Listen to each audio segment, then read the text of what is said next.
baririmbye kandi mu ndirimbo haba hari ubutumwa bukomeye cyane iyo tubihaye agaciro tukumva icyo Imana iri kutuganiriza mu ijambo ry'Imana. Naje ngo kwegereza mu ijambo ry'Imana mwigane n'Imana bamugisha kuba tubonye uyu mwanya wo kuba imbere y'Imana.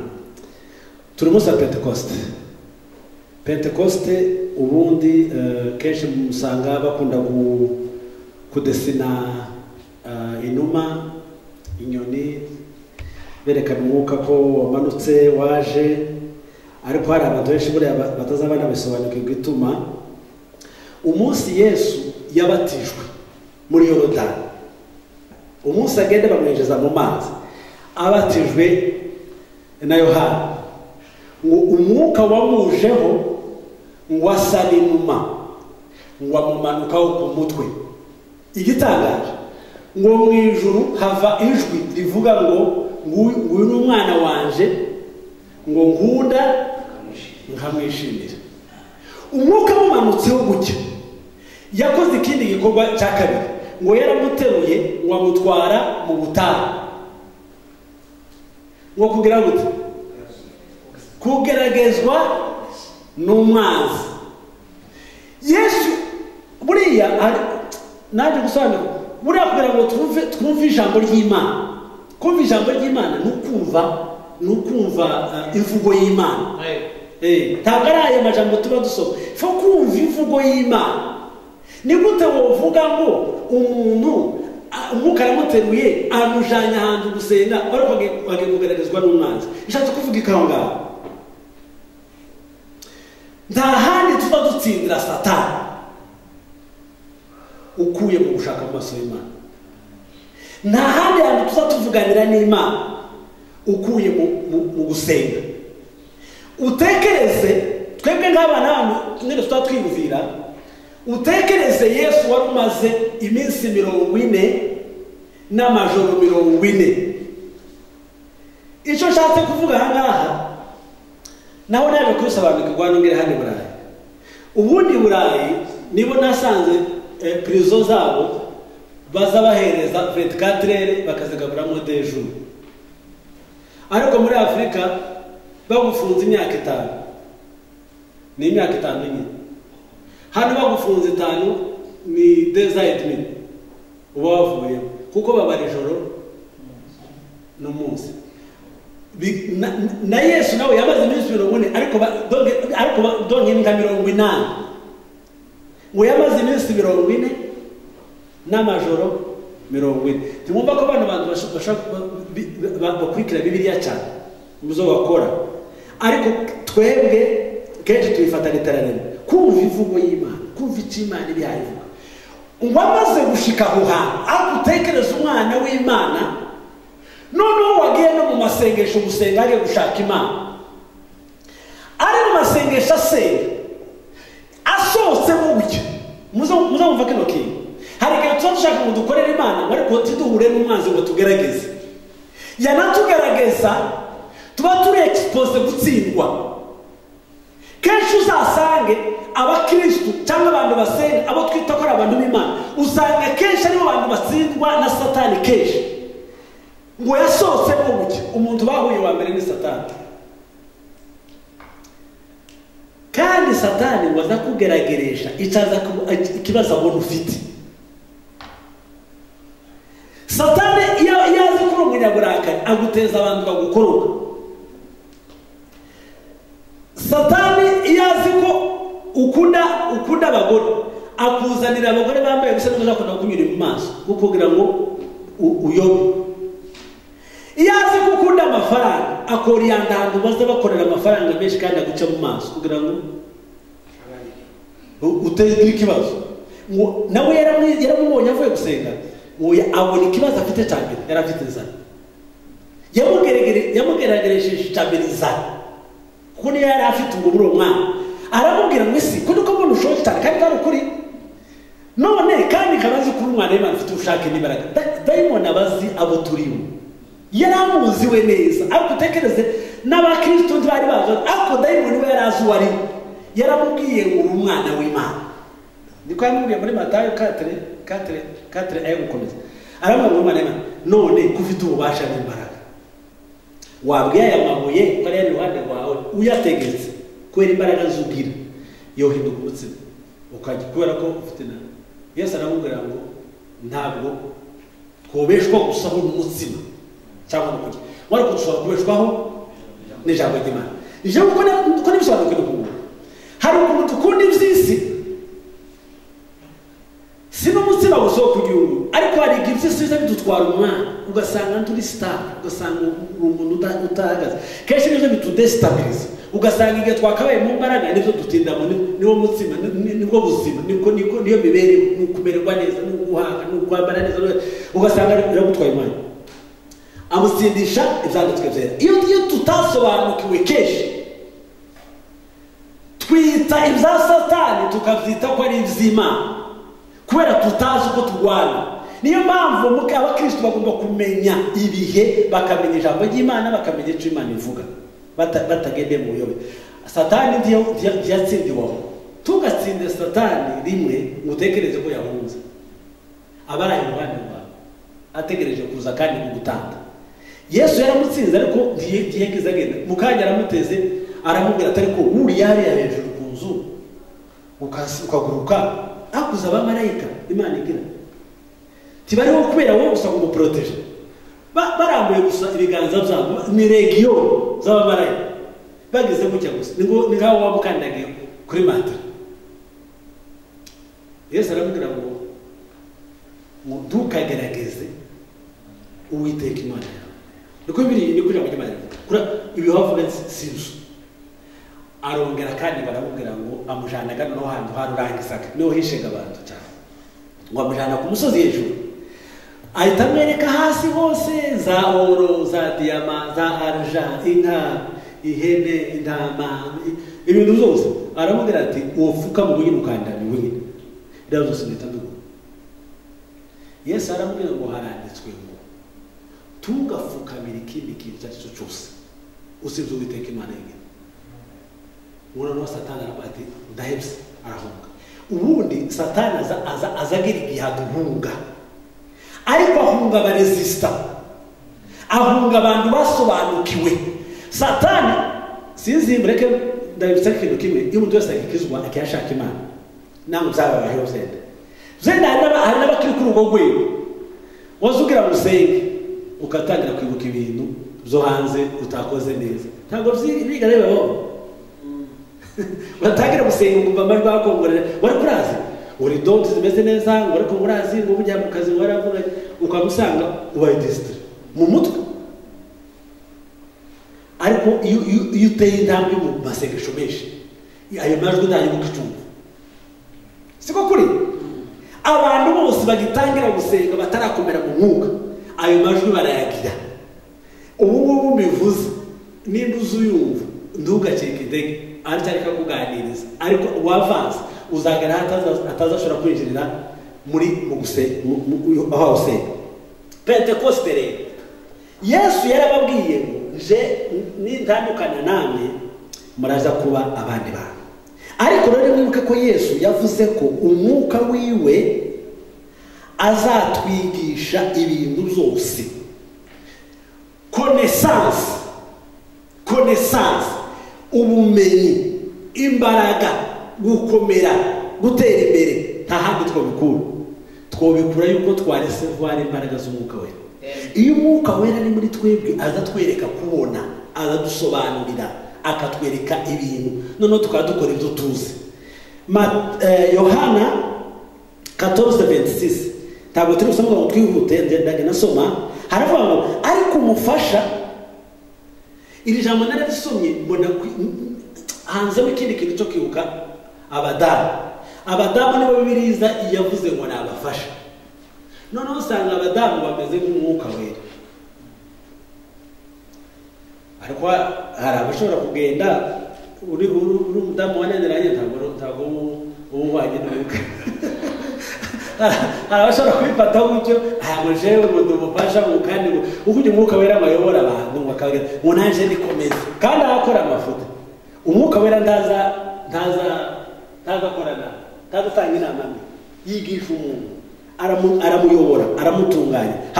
Ariko umufasha ari wo Mwuka Wera, uwo Data azatuma mu izina ryanjye, niwe uzabigisha byose, abibutse byose n'ababwiye byose. Umwuka Wera aza uyu munsi turi hano ni ugusaba Umwuka Wera kugira ngo amanuke aze atwibutse. Sinzi nimba hari kenshi usanga iyo usenze ugatanga ko uratangira kwibuka ibyo Imana yakoze. Uzarebe iyo wanebwe, iyo umuntu yanebwe, ibyo Imana yakoze ntabwo uzabibuka, siko kuri uzabibagirwa. Ariko aravuze ngo Umwuka Wera niwo wenyine aza. Ndakunda kubwira abantu ko umuntu agabuye ni gute. Iyi ni ko no mubiri uyu. Muri jewe ndani harimo umutima. Ariko ujya mutima w'inyama abantu babazi nka umutima baza bawujya, timubizi se? Ariko mu umutima ushinzwe gupartaja amaraso mu mubiri. Ariko indani mu mutima habamo ikintu cyitwa ame niyo ni soul, ni mu bugingo. Nuko kuvuga ngo ame esprit, nuko kuvuga ngo ujya mu ndu w'indani w'Imana, ngo yahamanya n'Umwuka w'Imana kuri umwana w'Imana, ngo kuri buri umwana w'Imana. Sinzi muri kano kanya niba Umwuka w'Uwiteka Imana ari muri twebwe aguhamiriza iki, ngo azabahamiriza, ngo azabasobanurira, azababwira. Umwuka ufite muri wowe akakubwira iki, akagusobanurira iki. Nuko rero reka maze usabe Uwiteka agufashe gusobanukirwa, kugira ngo usobanukirwe valeur, agaciro k'Umwuka Wera. Arabaho ndetse ufite amahirwe yo gusangira Kristo undi muntu. Umwuka Wera ni Imana iba muri twe.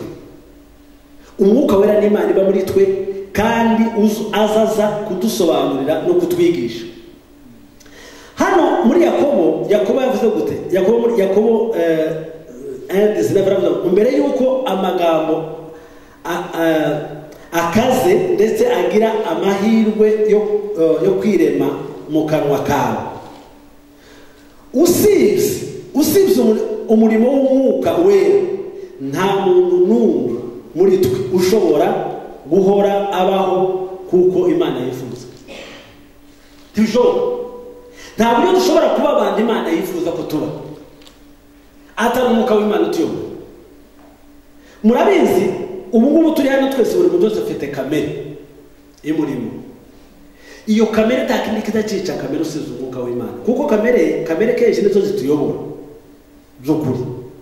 Ariko ngiyo Umwuka w'Imana aje aramplasa kamere, noneho ukayoborwa n'iki? N'Umwuka Wera. Tuyoborwe na kamere. Nucyo gutuma Yesu yakoze ikintu gikomeye cyane. Uyu munsi ni umunsi special, ni umunsi wo guhindurirwa amateka, ni umunsi wo guhindura ubuzima bwawe, ni umunsi wo guhindura amateka yawe, ni umunsi wo guhindura imivugire yacu, ni umunsi wo guhindura ibitekerezo byacu, ni umunsi wo guhindura wowe. Niba hari n'icyananiranye mu buzima bwawe cyangwa mu buzima bwanjye, reka muri kano kanya usaba Umwuka Wera, ngo Umwuka Wera ni wowe utuyobora ibyiza bikwiye kandi bitunganye. Uno munsi wa none uze unyobore, unyigishe. Murabizi buriya mbabwire, iyo kenshi uzareba iyo dushaka gusenga tuzatwumva turusha, siko umubiri ugatangira ni kamere, niwo kamere y'umubiri izimene zikubwira ngo umubiri worohewe, ugire gute, umererwe neza. Yana ni kamere, ariko Umwuka akakubwira ngo wa mubiri we, niko atakubwira. Bajya abantu bazasenga cyane bataruhuka. Wa mubiri we ntabwo uza wigenga, uraryama kubera iki? Icara. Urumva mukuru Umwuka Wera aba ari kuyobora mu mbaraga. Umubiri nawe kubera akakuyobora kuryama kugira ngo utakare intege umara. Umwuka Wera w'Imana niwe uzi kubwira ngo ihangane n'ubwo urushe, ariko se utamufite igihe cyose wumvira amajwi ya kamere akubamo. Nitureka Umwuka Wera akatuyobora ngo niba ari butubwira ibye muranatubwira n'iby'Imana ishaka kuri twe, aratubwira, aragusobanurira, arakuganiriza. Ese ni kangahe uzumenya ko ubuzima bwawe wabugengwa n'umwuka wera? Ese umwuka waratuyobora ubu nyine tuhagaze aha ngaha turi ko turirimba par exemple? Ese umwuka waranyobora ubu nyine kubera yakumvaga zanga no kubwiriza? Sindize ngo ariko umwuka wera atuyobora, aba muri twe, agendana natwe, yiriranwa natwe. Mu kuri tumufite ashobora kuturinda no gukora ibyaha, kuko aba muri twe. Ni umuyobozi wawe, ni umwigisha wawe, ni umuntu ukubwira ngo iki si cyo, iki ni cyo, reka kuvuga cyangwa uvuga. Rero ni umuyobozi ubana natwe. Icyo tubayese ababwira ngo nivanwa nawe muzabona ibikomeye kuruta ibi, kuko umwuka iwe naza ntazagendana namwe mu nzira ku ruhande, azaba muri bo. Nimureke umwuka wera aba muri twe, muri umwuka wera aba muri twe, naba muri twe mbega azatuyobora. Uratekereza mayindi zawe uko zazihuta, ndazikubwira reaction tuzadukora buriya kureba ibitekerezo tuza bitubwira. Turetse umwuka wera akaba n'utubwira, twaba abantu bazima, twaba abantu bakora ibintu byiza, twaba abantu bavuga badinira. Kubera iki? Ku mwuka wera ntashobora kukubwira gukora amakosa jamais. Ariko ikitagituga gukora amakosa ni umubiri utuyobora. Iyo mpamvu Yesu yabwiye abigishwa, ariko ndababwira ukuri yuko ikizagira icyo kibamarira, mwumve, ikizagira icyo kibamarira ari uko ngenda, kuko nindagenda umufasha atazaza aho muri. Mwumve, nindavamo umunama business zaba kubana nawe, ariko nintandukanwa nawe, kuko gani systeme z'ijuru. Igihe uzaba uri kumwe nabo ni wowe uzaba uhari. Niko Yesu gaye kababwira kugira ngo babashe kumva iby'ijuru kwimanitse ivuga. Donc ndiaba presence zibiri. Igihe bari presence ya Yesu yarahari kubana nabo. Noneho arabwira ati ningende mission yanje zabirangiye, hazobagiye kuza mission y'umwuka wera, kandi we azaba, ariko ningende nzamuboherereza. Umve, nzamuboherereza. Muzasoma muri Yohana 16:7, nzamuboherereza. Utekereze, murumva bari kuzumva. Wowe uri Imana, uri kumwe natwe, wakora imirimo ikomeye. None kuratubwira ngo nutuvana natwe nibwo tuzaba tubonye itagaciro. Urumva ni fenomene udashobora kuba. Ariko itariki aho uzumvira nahanga nuko ababwira ngo ndi kumwe namwe, jewe ndi kumwe namwe ndakora imirimo, ariko sindi muri mwe nkuko aho wagutubiye. Ariko umwuka kubera kuko azaba muri mwe, azabayobora, azabigisha, azabatunganya, azabakiranura. Nukuvuga ngo bashobora kuba bari bajeje uburyo ikintu icyo ari cyo cyose cyaba cyiza kuruta kubana n'umwami Imana. Ntabwo bari kubitekereza ko kutabana na Yesu bifite agaciro kuruta. Ntabwo bashobora kuzumva, ntabwo bari kuzumva, byari bikomeye cyane.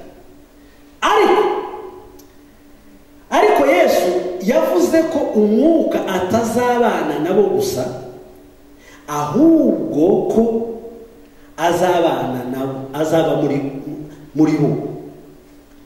Yohana 14:17. Noneho ibyo biri hafi nk'uko ushobora kubona iriya mbinduka ikomeye banabiririmbye. Paul atangaye dusoma ngo umuriri uramanuka, kandi murabona nababwiye ngo Petero yananiye guhamya Yesu bari kumwe.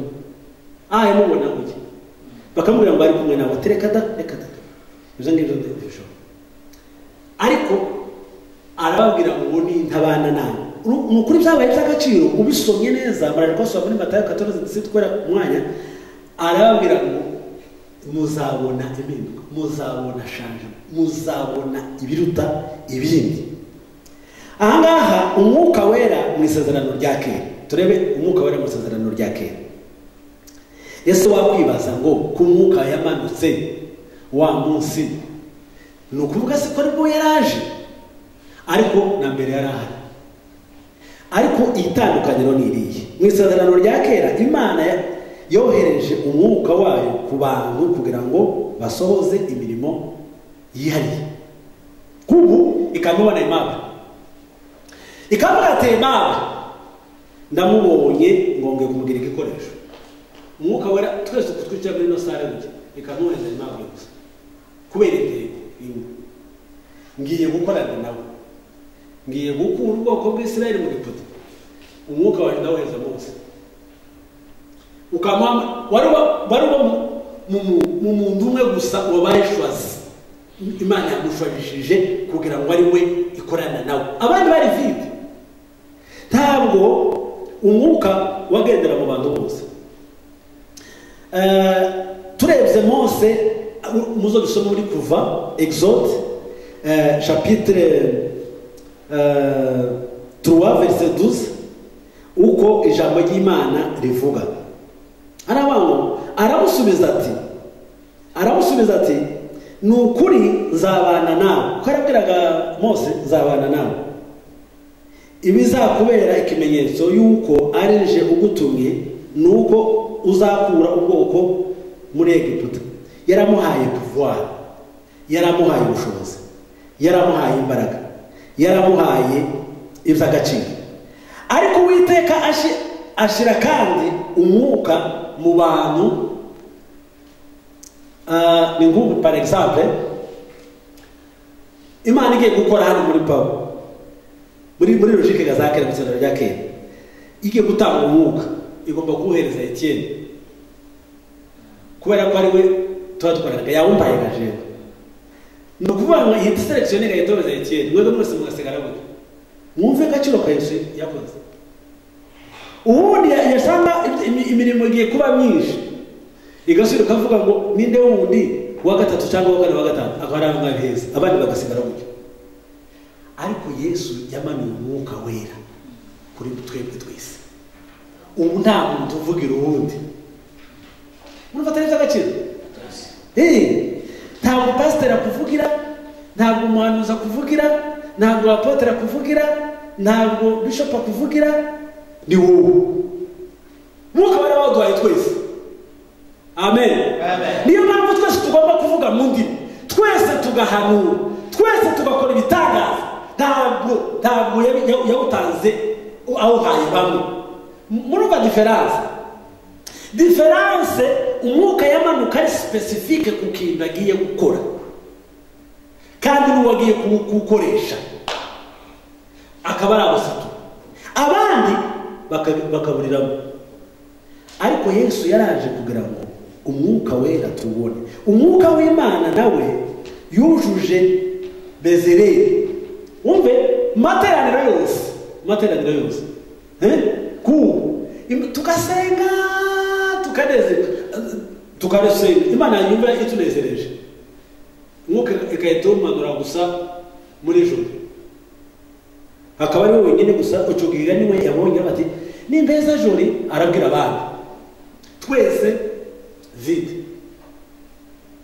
Umanura muri uyu muntu kugira ngo abashe ubwenge, ni ukuvuga ngo agire ubwenge bwo gushobora gufasha abantu, ushobora kugira icyo akora. Imana yawutanga pour mission quelconque yo kugira icyo agiye gukorera abantu cyangwa ubwenge bwo gufasha abantu. Urabona Imana yahaye Mose umwuka wo kugira ngo kubaka ihema ry'isezerano, ihema ry'ibonaniro, maskani. Iramubwira ngo bizagenda utya, bizagenda bidakora. None wowe nawe ugende ubwira abantu, wowe niwe nzazambwira. Umve, wowe niwe nzazambwira, nawe uzazubwira abana. Ariko noneho uno munsi wa Pentecost itamugomba kunezerwa. Ntabwo umwuka agomba guca muri pasiteri, ntabwo umwuka agomba nawe arawucamo, nawe aragukoresha, nawe arakuganiriza, nawe aravugana nawe arakora imirimo idasanzwe muri mwe. Amen. Amen. Amen. Amen. Urumva abahanuzi hari abagabo bandi umwuka yagiye amanukamo. Mwese murazi umuntu witwa Samusoni. Samusoni. Okay. Samsoni mnaziri wa Mungu alikuwa na nguvu nyingi alizopewa na Mwenyezi. Adui zake walitafuta siri zote za kumuua, walizikosa wakapata kwa Delila. Urumva? Noneho Imana iraza ibwira Manowa. Wumve uko Biseri ko baramaze imyaka afite ibibazo byinshi. Imana iraza isanga ikabona nk'umuntu umwe. Diana agenda, mwumve itangaza, Diana agenda ngibwire wa muntu ugiye kubwira ngo nguhaye imbaraga. Mwumve diferanse, cyangwa ngo nguhaye imbaraga. Yaramubwiye ngo umve buremere ngo muzabyara umwana, ngo muzagirinda, ngo muzabyara umwana. Ngo uwo mwana umve bari mu bibazo. Ngo uwo mwana ngo ndimo kazamwogoshe. Ngo muri uwo musatsi mwumve uzimana gukirisha ubwoko bwose umusatsi gusa ngo harimo imbaraga z'abandi bose. Mwumve fenomene y'Imana. Imvugo z'Imana zirakomeye cyane. Niyo mpamvu mbabwira ntabwo Imana ishobora kudukomeza muri bino bihugu kubera ko tugomba kuba maseni. Bisaba ko wowe uzumva. Umuntu umwe ntabyumva gusa umwe akavuga Imana izamuma akayimbaraga. Amen. Umwe ntabwo bisaba ngo tugire ku rutoya gurupe nini bikire hatazatekereza ese uko tungana bingana n'imbaraga zitubamo. Aburirimba bagafashwa niba ari batanu nayo mavuta ufite y'abatanu, ariko si Imana yanani iramubwira ngo uzobyara umwana, uwo mwana ngo ni umunaziri, ngo ndimo kazamwogoshe. Mwumve imbaraga z'ubwoko bwose. Mwumve ako simba bamuzumva batatumva timugitumva kubera umaze igihe kirekire mudasengamo.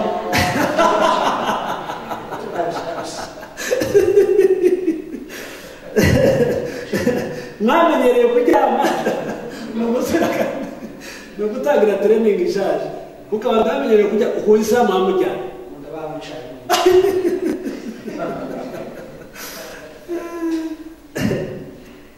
mwumva Imana iramubwira ngo uzogira inama muzobyara umwana, uwo mwana umusatsi w'umuntu umwe ngo nimwe uzobahereza imbaraga mwese.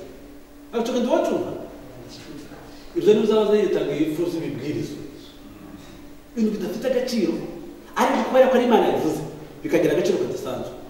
Iravuga ngo mu mutwe w'umwana wabo uzabakirishamo. Samusoni arakora bamubwira ibanga aramwatsa sasa wewe ntizokogosha kuko imbaraga gukiza bwoko kudukiza abafilisiti biri muri bo kandi biri muri umutwe wawe, kandi si no umutwe bamubwenge mu musatsi.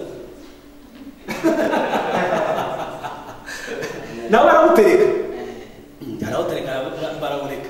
Noneho bagenda gusaba bari bagiye ahantu hitwa Itimuna, baragenda kubera yari afite imbaraga z'Imana ngo abone inda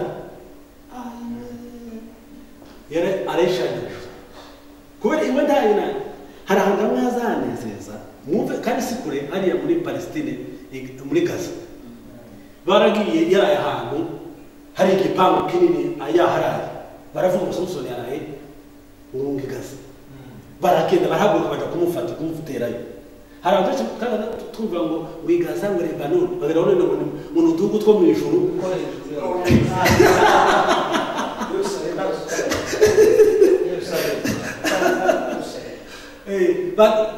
arayigaza abantu zazanye zifite baramubwira ngo barabwira ngo afite ati murabizi wa muntu wabarimbura wabamaze. Tekereza umuntu wakazurakara Samusoni agahita agenda agafata imbwebwe marasumva imbwebwe 300 akazifata wenyine kandi akazifata imirizo akamambira imirizo yazo 300 umuteka tweka 300 akazihambira zose. Yarangiza kuzihambiraho imirizo yazo ngo akazihambirizaho umuriro, yamara akazikanga wa muriro zikawutwara zikamatutwika ingano zose z'abafilisiti zose zigahita zisha amazi agasa. Ariko umuntu ukoze ibintu bidari urumva agahita haguruka bose bo mushobora se none umuntu wakora ibyo bintu zose wabateshe zaraza barabati Samusoni yarayigaza turabiziriza yaraye atera yari iwe kugira gusa ngo yihebeje ntiyarinze gusohoka ngo akiri mu muryango, yateruye igipangu cyose ngo yamaka nzamukana babona ararenze umusozi hejuru. Barumva bari kumubona bati umuntu aho uterura igipangu cyose agaragara giteruye kujya agenda. Ariko Imana yari ifite intego, umwuka iwumanura mu muntu. Uko nabwo nabwaga umwuka mu isezerano rya kera ukuntu Yesu uyu munsi ari umunsi udasanzwe. Amen. Uzi ubigwanira kuko no abandi bo bakazara bishaka bakabibura, tuzari gukunda umwuka utogeye uri muri nde gusa muri Samson. Hari undi umuntu witwa Gideon. Tumuzi Gideon Abafilisitani barabamereye nabi mu bacamanza, usanga mu bacamanza. Noneho marayika araza, ubwoko bwose baragize ibibazo bitabasanzwe. Marayika ngo araza musanga munsi y'igiti, ngo ari gusekura ingano, ngo araza yamubwira ngo wamunyembaraga. Je ndi umunyembaraga, atangira kwisobanura niba atari umunyembaraga n'ikina. Aramubwira ati wowe uri umunyembaraga. Uwari imbaraga uko yari azihawe, umwuka wera yarawuhawe. Ariko mutekereze iyo umwuka w'Imana yakumanutsemo, yahise asobanukirwa no gusenga. Timubizi yahise avuga ati ngiye gusenga bameze ikimenyetso, kandi mbere yari kasenga, mbere yari azibyo. Ariko umwuka wera yaje waza twigisha, aza dusobanurira, aza akangura ubwenge bwacu. Aramubwira ngo ibise kubibonye urahita ubyemera, senga baza ikimenyetso rero ibyo ari byo. Ubundi umwuka w'Imana ari mutwebwe aturinda guhubuka, aturinda gukora ibintu tutatekerejeho, aradusobanurira, akatubwira, akaduhereza umurongo, akaduhereza icyerekezo. Umwuka wera arasenga, arangije umwuka wera ari mwiza, yamavuga ati kugira ngo nubwo Imana ibaye ikimenyetso bibiri urumbaye konveke, ariko ngomba kubanza ugasenga ibigirwamana byose. Umwuka wera yakujemo, aza barataka kwibutsa ibyaha wakoze n'ibyo uzi ukora n'ibyananiranye bikubamo, ariko ukabikubita hasi ukabisiga. Donc nta kindi kintu kita kitusobanurira ko tunaniwe, dufite intege nkeya, dufite ibyaha. Umwuka wera w'Imana, mureke umwuka wera amanuke muri twebwe uno munsi, adusobanurire, atwigisha, atwereke uko tumeze, atwereke uko duhagaze. Ubundi Jesu afata umwuka wera n'imiwani, ni ikiyo, kandi atari ikiyo cyo kureba hafi. Hari abantu benshi bagira ibiyo, nuzo ubona ikiyo kikwereka ibyaha bya mugenzi wawe, uzumenya ko icyo ari ikiyo, ni ikiyo cya Shetani. Ariko ikiyo cy'umwuka wera cy'ukuri Imana kiza kikwereka wowe, kiza kikwereka wowe kugira ngo ubanze wikosore, kugira ngo Imana igukoreshe. Ati rebe yahise asimbuka ngo avuge ngo turwanya Abafilisitiya n'abantu babi cyane, n'abanyabyaha Imana yarabahanye ibakuyeho imbaraga. Yarabanje aravuga ngo twebwe turagwaye ubwacu, tubanze dusenye ibigirwamana biturimo, tubanze dusenye imbaraga z'umwijima ziturimo, tuzikubite hasi, hanyuma turabona kubona imbaraga zo gutsinda. Nuko umwuka wera azavuga, umwuka wera azabanza akakurisha wowe, akakwigisha, akagutunganya, akagukiranura. Mwese muraza amakuru ya Sawuli mubisonye muri Samweli wa mbere 16-14. Ndarangije umwuka wera mu buzima bwa Yesu. Ndarangije umwuka wera, mwumve, umwuka wera mu buzima bwande bwa Yesu. Ari nacyo gituma turi hano n'umunsi wa none. Ibyo ni ibyake, ariko umwuka wera mu buzima bwa Yesu. Ariko rimwe igihe cyari kigeze kugira ngo umwana w'Imana aze agire gute, aduhereze twese uburenganzira bwo kubona umwuka wera w'Imana, kugira ngo aze muri twebwe atuyobore, atutegeka, twigisha, tukiranure ku isi, kugira ngo isi ayigeresha. Uyu ni umunsi udasanzwe, tubona umwuka akora mu buryo budasanzwe. Igihe Yesu yabatizwaga na Yohana, nayibabwiye, umwuka wera aramumanukira afite ishusho y'umubiri usa n'inuma. Ijwi rivugira mu ijuru riti ni wowe mwana wanje nkunda kakwishimira. Ni muri Luka 3:22. Ntabwo ryari itangiriro ryo kubaho k'umwuka, ahubwo ni amavuta agaragara yerekanaga itangiriro ry'umurimo wa Yesu. Byari itangiriro suko umwuka ataraba, ariko arafite ukwaza ko hari yaje systeme nsha ariyo yiya Pentecost. Noneho kugira ngo aze ku bantu bose, ahindura abantu bose. Niyo mpamvu ufite kwishikira, ufite kubona umwuka wera w'Imana akamanuka mu buzima bwawe. Kubera ko tutamufite, kubera ko twese tutuzura imbaraga z'umwuka wera, kubera ko twese tutarabahanuzi, kubera ko twese tutavuga mu ndimi, kubera ko twese tutuzura imbaraga z'Imana kandi twarabihawe. Turi mu isezerano rya kera, turi muri Yesu Kristo, mu buyobozi bwa Yesu. Ntabwo ryari itangiriro ryo kubaho k'umwuka, ahubwo yari amavuta ahawe kugira ngo twese tuyizige, twese tujeho, twese dukwire. Nubwo Yesu yagumanye ubumana bwuzuye, yahisemo kwishingikiriza ku mwuka. Yararagasenga gusenga ngo umwuka w'Imana muzeho kugira ngo amubashishe kugira ngo gutsinda ibigaragazo. Umwuka wera tubashisha gutsinda, umwuka wera tubashisha kwimenya ko twitwara. Muri ko Yesu yeze kuvuga ngo nawe uzakomera cyane ngo Mana nawe uje kugere kombeka indengana, ariko arahinda ubibe ukushaka. Nuko hari imbaraga z'Imana, hari ubugendererwa n'Imana, hari imbaraga zidasanzwe Imana imanura mu bantu kugira ngo tubashe kubona impinduka.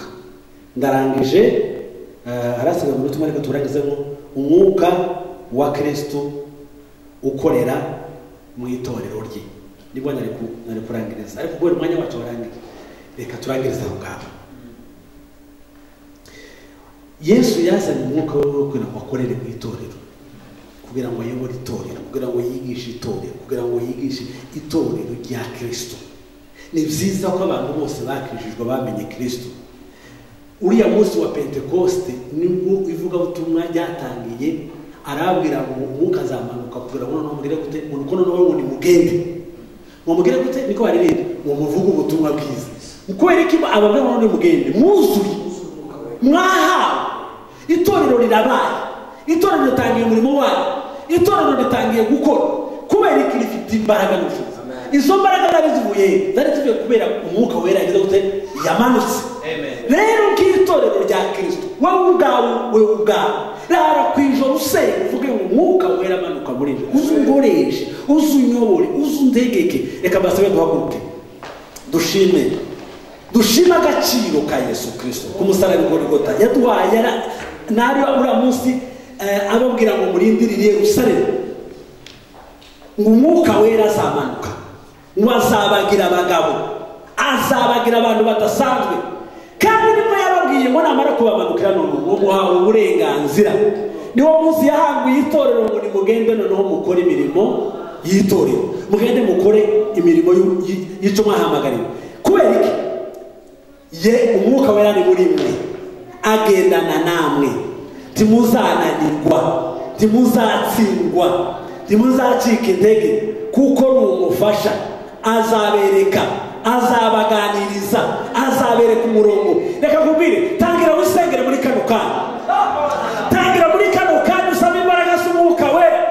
Ntabwo ukiri mu isezerano rya kera ngo yamanutse kuri umwe, nawe ufite ubwo burenganzira. Yahaye umwuka itorero kugira ngo ribashe gukora imirimo ikwiriye kandi itunganye. Haleluya. La demanda la contrepartie de mentir, le côté de mentir de contrepartie de mentir de contre sans sauter. Haleluya. Mwizina rya Yesu.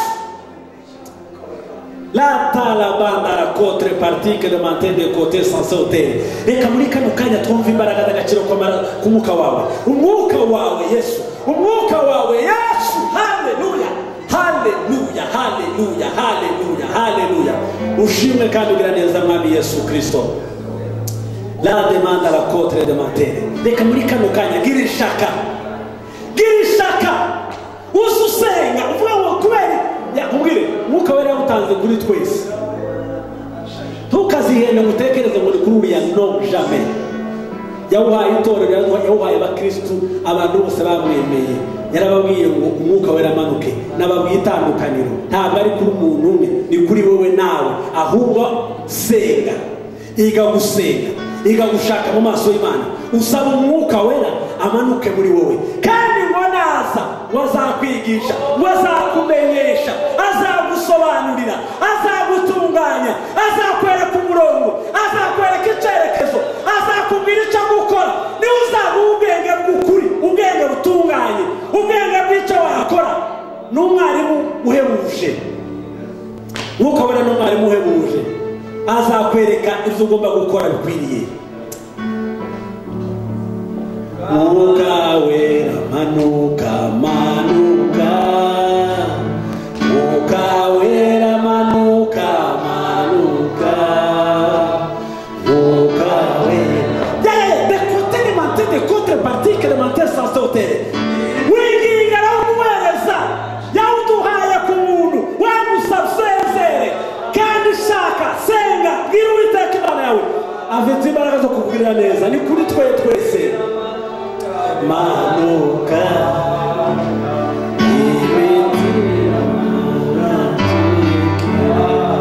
Nibari cyakunani mukuri arabigusobanurira, arakubwira icyo gukora, araguheza imbaraga, araguheza ubwenge bwo kumenya icyo wakora, araguheza iyerekwa rishya, araguheza iyerekwa rishya, araguheza ibitekerezo bishya, araguheza ubwenge bushya, araguhereza icyerekezo gikwiriye. Ndashaka imbaraga z'Imana, ndashaka imbaraga. Oh, haleluya, haleluya, haleluya. Leto romanda.